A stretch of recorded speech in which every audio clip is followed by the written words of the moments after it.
Can a Christian be a Democrat? Now, before we unpack this religious rhetoric, don't forget to like and share this video and subscribe to BP, the Bible Perspective. Now, this question was asked apologist Frank Turek.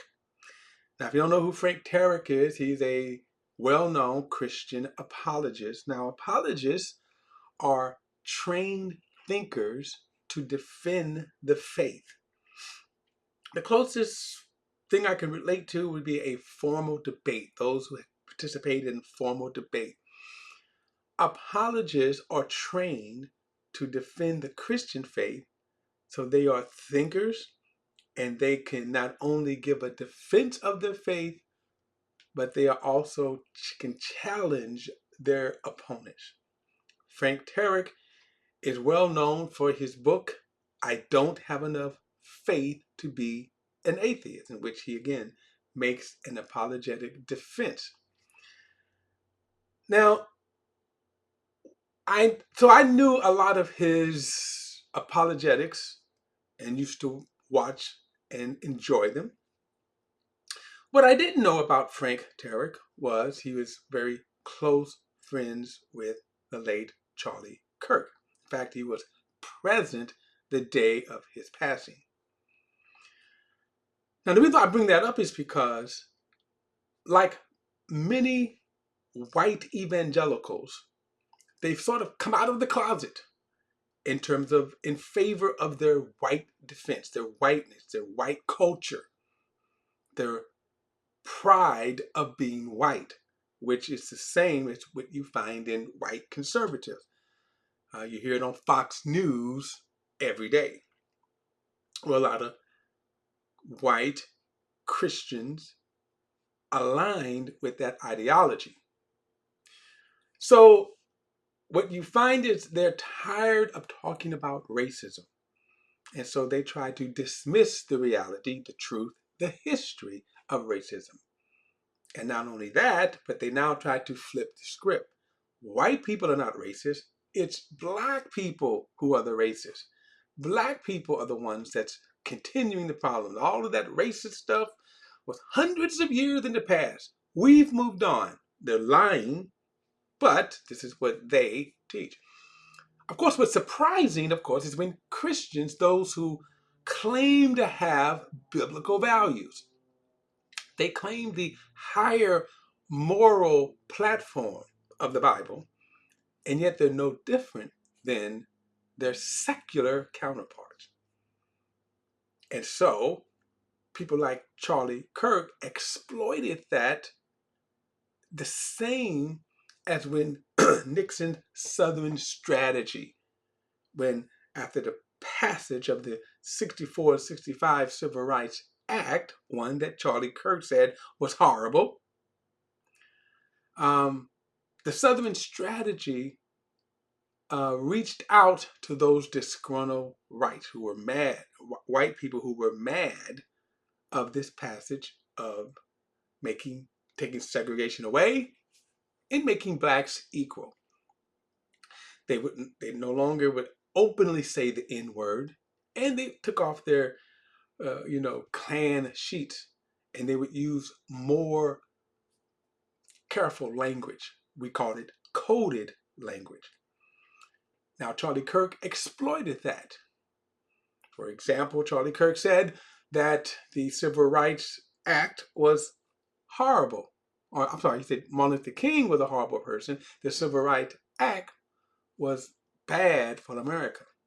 He said if he stepped on a airplane, and saw a black pilot, he would wonder if he was qualified. And of course, he said many other things, which I'm not going to get into because Charlie Kirk himself is not the center of it.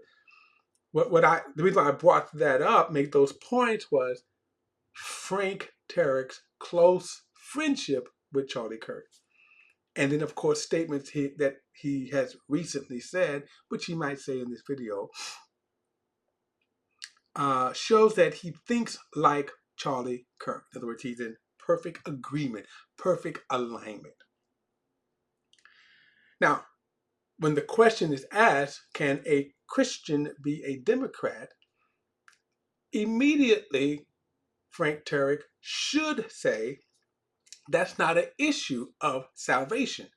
In other words, Jesus did not make as a criteria whether you were a Republican or a Democrat as an essential to salvation. So why do some people make the issue? Now, the person who's asking the question, I don't know what his background is. You're going to see this is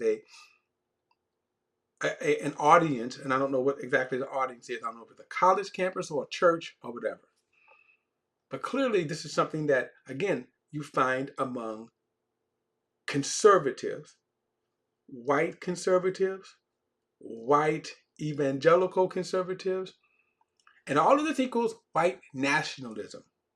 And white nationalism is just racist white people with a white narrative. In other words, they want a white America, white communities, and white churches.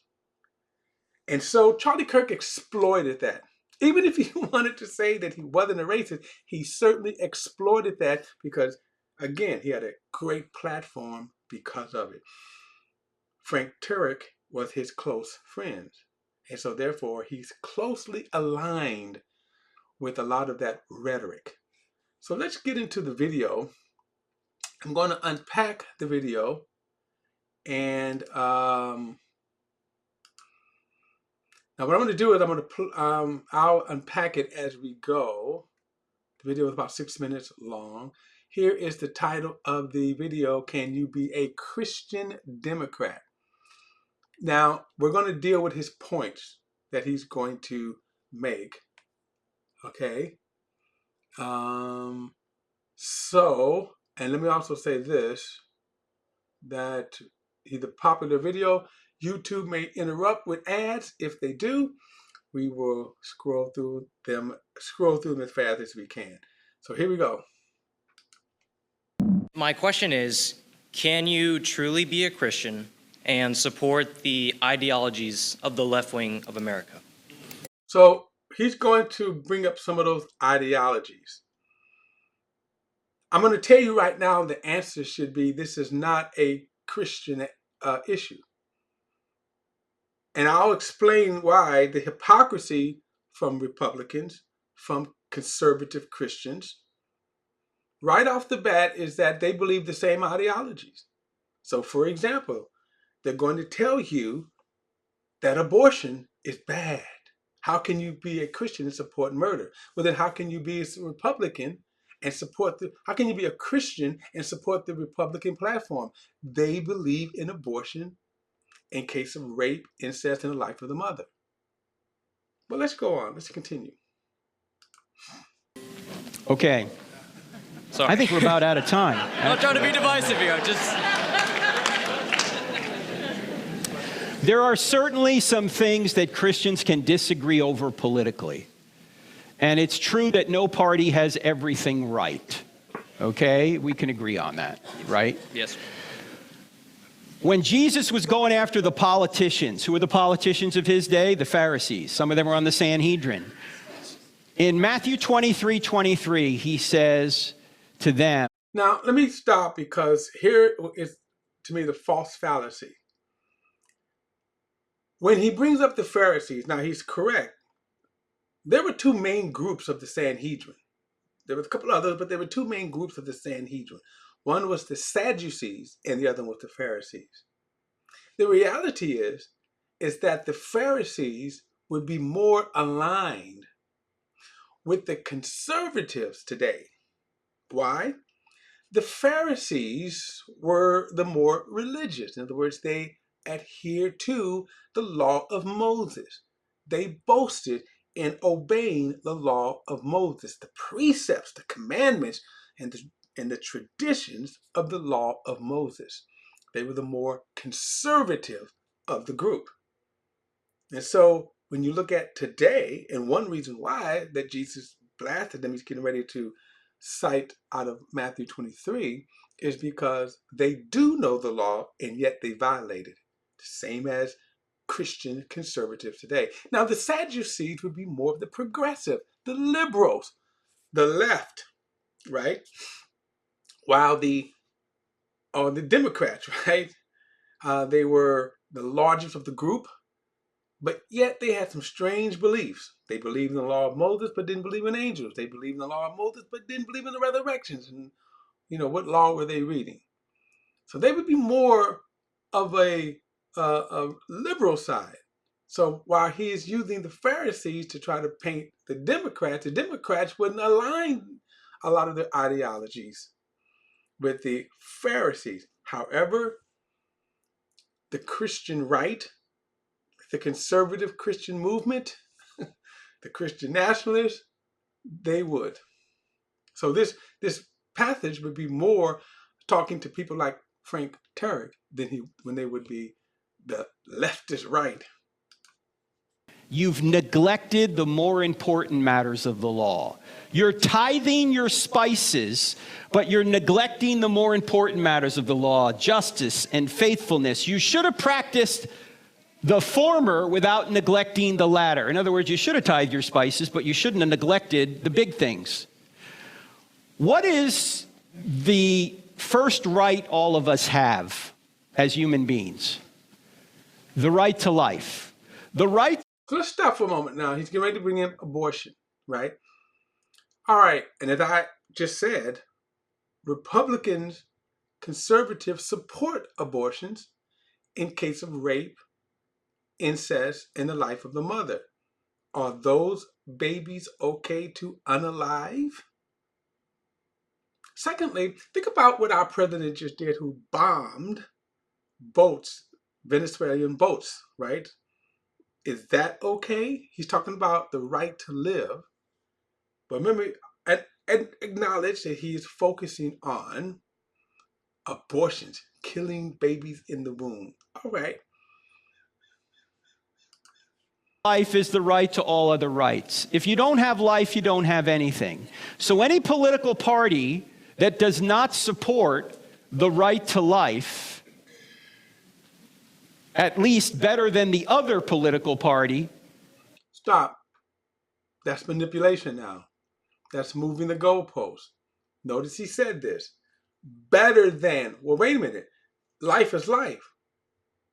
So how are you going to now say, well, this party has this much abortion and the other party has this much, we should go with that one? Where does scripture tell you to choose the lesser of the two evils? Or let me put it another way. If one party completely neglects the right to life for the unborn, and the other party tries to protect, even though not completely, the right to life for the unborn, if you're not neglecting the more important matters of the law, who are you going to have to support? Well, who told you to support either one? In other words, the party he's referring to is compromising on the value of life. In other words, in case of rape, incest, and the life of the mother, who says those babies? Did God says those babies were okay to abort? And then because they don't make up the majority of it, the grass numbers that he's getting ready to say, that the left supports, the Democrats support, they're the more evil, so therefore we should go with them. Where did God tell you to do that? Where did God tell you to make that distinction? Where? You're going to have to support the party that wants to save as many babies as possible. Okay? Why can't you just say, both of y'all, none of y'all are wrong. As Christians, as people of God, why can't you take a stand and say, all of it is wrong, we're not going to support neither one? I don't understand how Christians who know the Bible and know the platforms of both parties support the Democrats anymore. I do not understand it.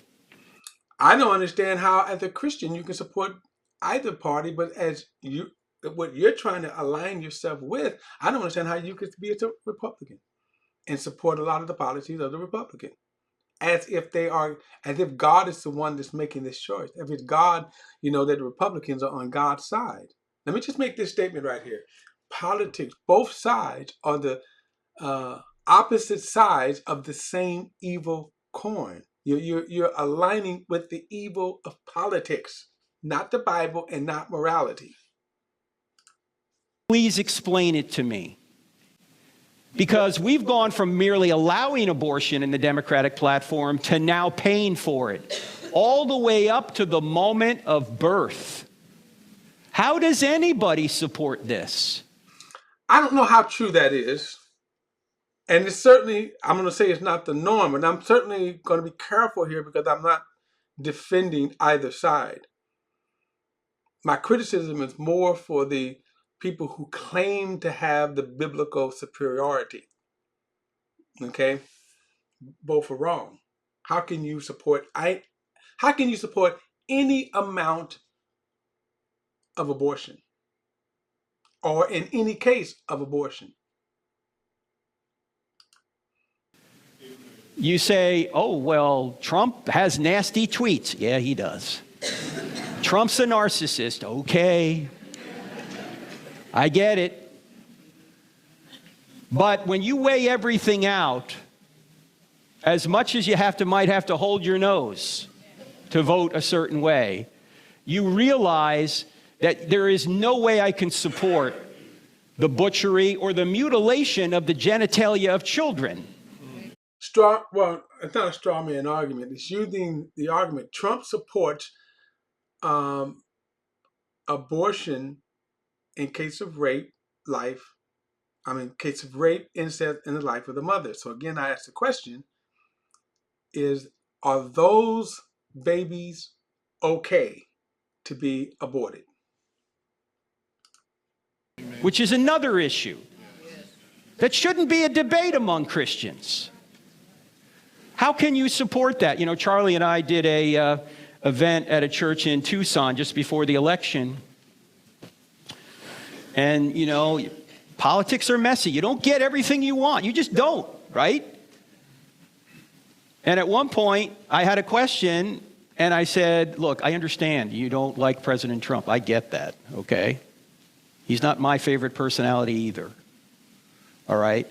But you need to remember that when you're voting for president, you're not voting for one person.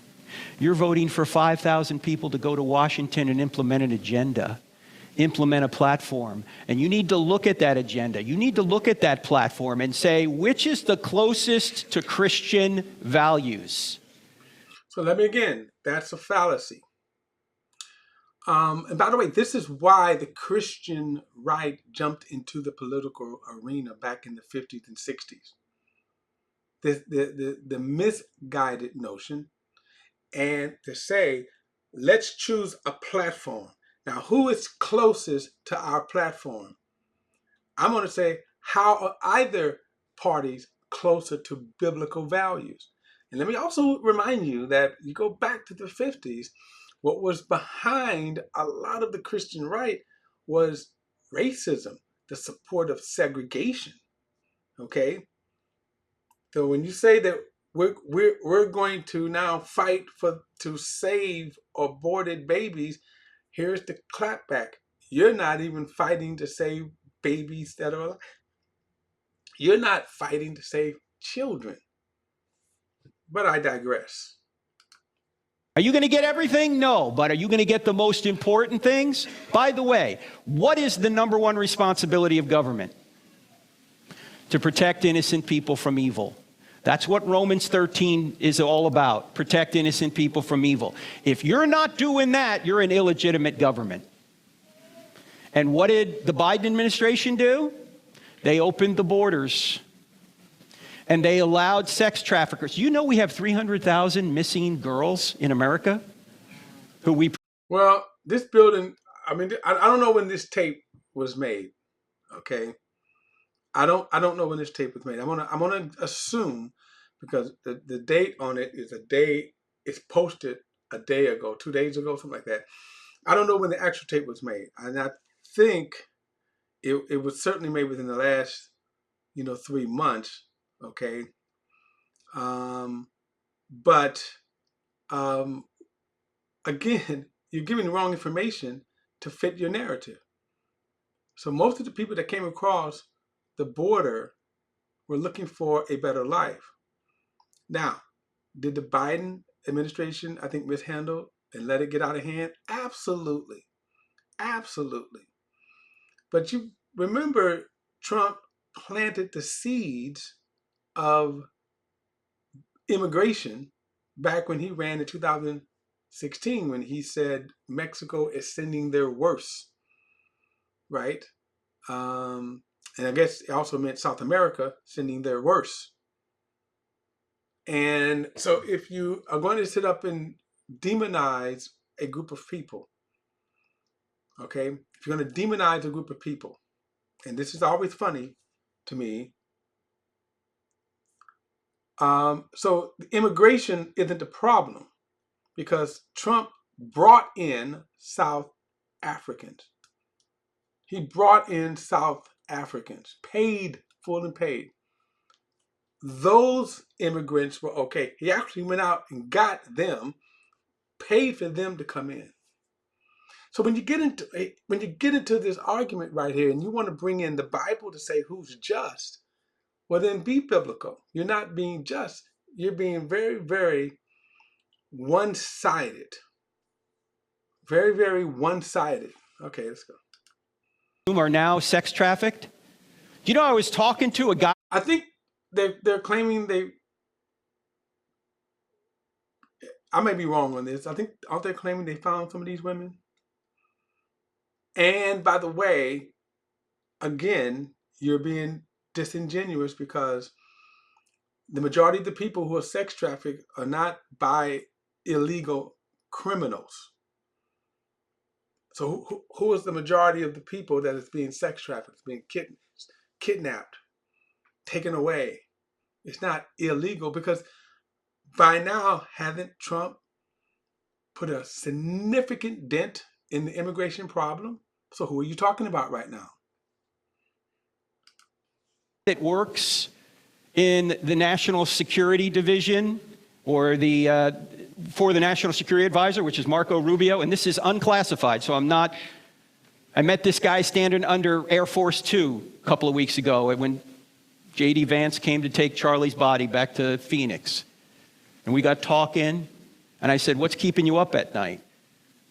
He said that there are cells all over America that are trying to coordinate an attack in major cities, and the terrorists are going to disguise themselves as paramedics or as police officers. This is unclassified. Why are they in the country? Thank you, Joe Biden.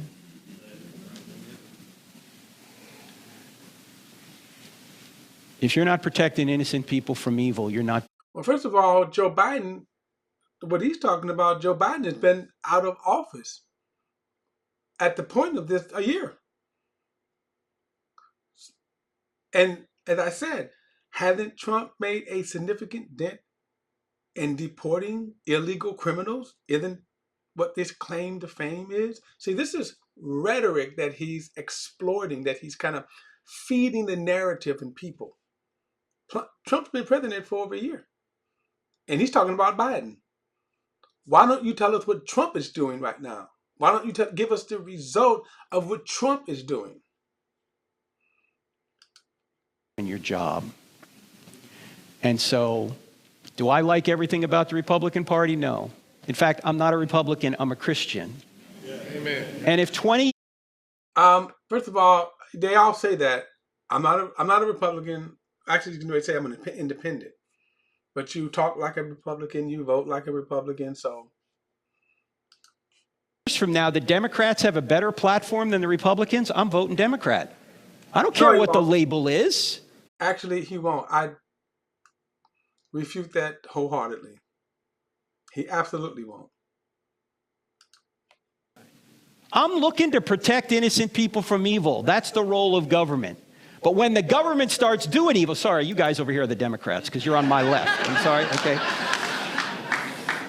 When the government starts doing evil, that's when you need to say, I cannot support this at all. I got to find an alternative. All right, so he says when the government starts doing evil. Really? You mean to tell me that in your lifetime, Republicans haven't done evil? We could go on and on. Here's the problem with this whole thing here. His whole argument is to assume that God is a Republican, to assume that the conservative movement, the Republicans, have the most biblical values, and they absolutely don't. And to demonize one group as if they're the demons, but we're the good guys, when if you measure each party by the biblical values, you find they're one and the same. All right, guys, that's my perspective. Don't forget to like and share this video and subscribe to BP, the Bible Perspective. And as always, if you have a thought, a comment, add it to the comment section below. All comments are welcome, and I'll see you next time.